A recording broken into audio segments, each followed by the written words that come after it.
Okay, तो complete हो चुका है सेकंड पार्ट तक. Now move to the third question. Explain my, इसमें हमें एक्सप्लेन करना है. And the first question is, it is better to wear lighter shades in summer. जो गर्मियाँ होती हैं उसमें हम लाइट कलर के क्लोथ्स क्यों पहनना प्रेफर करते हैं, क्यों पहनने चाहिए?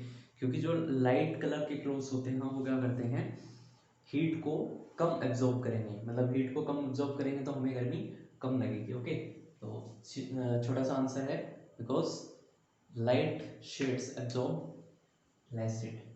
क्या लिख सकते हो? Because it absorbs less heat. Okay, now the second is, explain two thin sweater feels warmer than one thick sweater. मतलब दो पतली स्वेटर पहनना ज़्यादा बेटर है एक थिक यानी मोटी स्वेटर पहनने से. क्यों? क्योंकि उसमें क्या है, हीट, जब दो हम पतली स्वेटर पहनेंगे तो उसके अंदर जो एयर है वो ट्रैप हो जाएगी. दोनों स्वेटर्स के बीच में जो लेयर होगी, ठीक है, उसमें जो एयर है वो ट्रैप हो जाएगी और वो क्या करेगी, एक तरह से इंसुलेटर का काम करेगी, जो हमारे जो हीट है उसको हमें, मतलब बॉडी का टेम्परेचर को बैलेंस करके रखेगी, या ये कह सकते हो कि हमें ठंड से बचाएगी. ओके, उसको ट्रैप कर देगी. लिख सकते हो because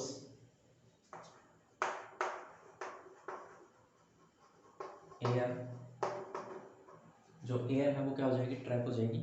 okay, because the air trapped between the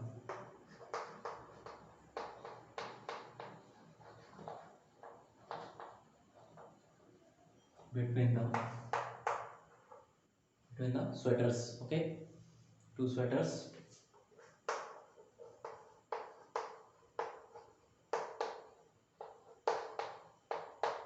acts as a, किसकी तरह एक्ट करेगी, जैसे मैंने बताया कि इंसुलेटर की तरह एक्ट करेगी, तो acts as an insulator of heat.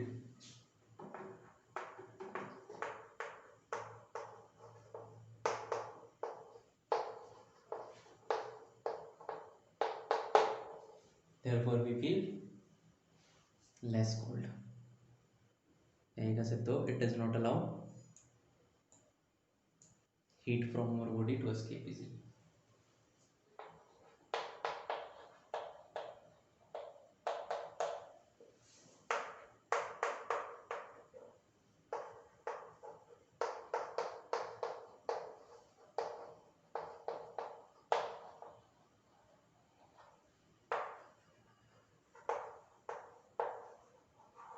Okay, now the C part is, utensils are made of metal while their handles are made of plastic.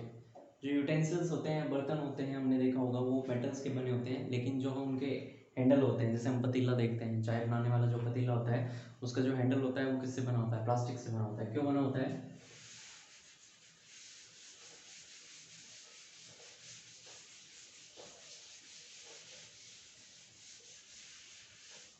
क्योंकि जो इंसुलेटर होते हैं, ओके, जो ये कह सकते हैं हम जो हैंडल होता है वो क्या है, एक तरह से इंसुलेटर का काम करता है. तो handles of utensils are made of plastic because plastic is a poor conductor of heat. Okay, and will remain cool during cooking. तो कुकिंग के टाइम पे वो गर्म नहीं होता. तो इसमें आप देख सकते हो कि it is a bad conductor of heat.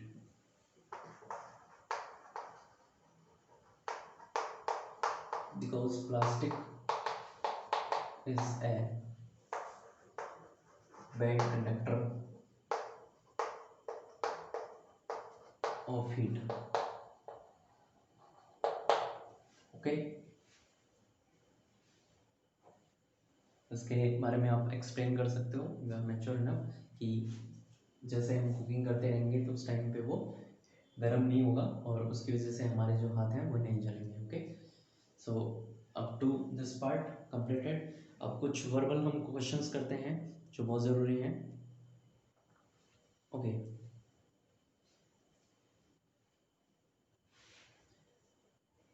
tradition does not require a material medium. Okay, radiation does not require a material medium to travel. जो रेडिएशन होती हैं उनको कोई मीडियम की ज़रूरत नहीं होती है ट्रैवल करने के लिए। इसीलिए हम देखते हैं कि जो रेडिएशंस जैसे कि हमारा जो नेटवर्क का रेडिएशन होता है, जैसे मोबाइल या सिम का जो रेडिएशन होता है, उसके लिए कोई मीडियम की ज़रूरत नहीं होती। इसलिए हम बंद कमरे में हैं तो भी हमारे पास नेटवर्क आ जाता है, बाहर है तो भी नेटवर्क आ जाता है। ओके,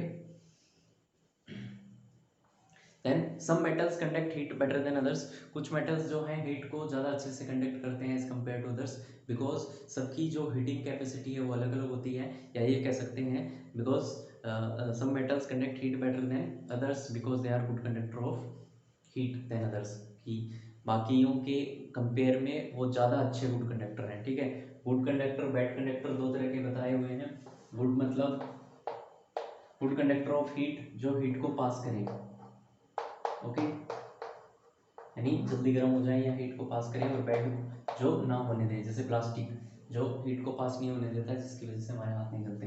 अब गुड में भी हमारे पास क्या है, एक ऑर्डर होता है कि सबसे बेटर ये है, ये जल्दी गर्म करेगा, फिर ये कम करेगा, इस तरीके से ऑर्डर होता है। इसीलिए इसने कहा है कि कुछ जो हैं वो जल्दी गर्म कर देते हैं as compare to others.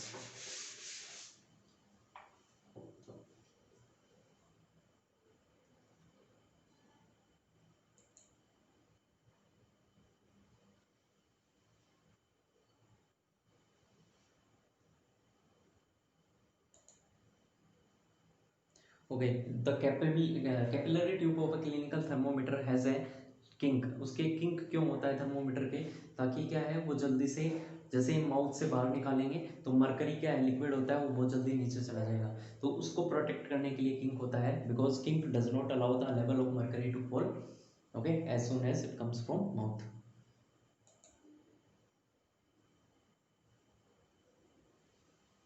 A polished silvery surface is a poor absorbent and good reflector of heat.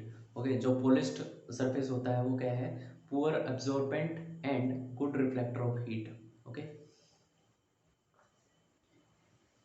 a black body with a rough surface is a good absorbent and good emitter of heat. जो rough surface की जो black body होगी वो क्या करेगी, absorb तो अच्छा करेगी और emit भी अच्छा करेगी। Sweating college by evaporation. Okay, जो इवेपोरेशन है वो स्वेटिंग जो है वो किस वजह से होती है, इवेपोरेशन। तो sweating causes cooling bye evaporation. जो स्वेटिंग है वो किस तरीके से हमें कूल करती है, इवेपोरेशन की हेल्प से। जैसे हमें पसीना आएगा वो क्या होगा, जैसे यानी कि हमें स्वेटिंग होगी वो क्या होगा, वेपर्स की फॉर्म में ऊपर जाएगा, और जहाँ भी इवेपोरेशन होता है वहीं पे कूलिंग प्रोसेस स्टार्ट हो जाता है। Okay, so it's enough for today, and true and false. Water boils at 212। Okay, true false भी कर लेते हैं। Water boils at 212 Fahrenheit. True, हमने पढ़ा था कि फ़ारेनहाइट में क्या होता है 212, और उसमें जो है 100 डिग्री पे बॉइल होता है सेल्सियस में। Second is clinical thermometer has kink in the capillary tube, ये फॉल्स है। Third is liquid expends more than solid. True, जो लिक्विड है सॉलिड से ज़्यादा एक्सपेंड होगा, और गैसेज हैं वो लिक्विड से भी ज़्यादा एक्सपेंड होगी। The heat from the sun reaches to the earth through radiation. Radiation के थ्रू जो सन की जो हीट है वो हमें मिलती है। ट्रू है बिल्कुल। Solid is a good conductor of heat than liquid and gas. False, solid जो है गुड कंडक्टर ऑफ हीट नहीं है, सबसे ज़्यादा गैस जल्दी होगी, फिर लिक्विड, फिर solid. Okay, heat flows in convection by the movement of the substance. True है। Transfer of heat by radiation do not need contact between a hot and a cold body. False है, क्योंकि हमें पता है कि medium चाहिए होता है हीट को ट्रांसफर करने के लिए। Air is a poor conductor of heat. True, poor conductor of heat. Otherwise क्या होता, हमें भी अगर बहुत, मान लो हम गैस के पास खड़े हैं, हल्की फुल्की गर्म तो लगती है हमें, लेकिन अगर वो अच्छा गुड कंडक्टर होता तो क्या होता है, एकदम से हमें जितनी गर्मी से वो जो फ्लेम आ रही है उसी गर्मी से हमें एयर भी आती है उसकी, तो ये पुअर कंडक्टर होती है एयर, इसलिए ट्रू है। Okay, take care.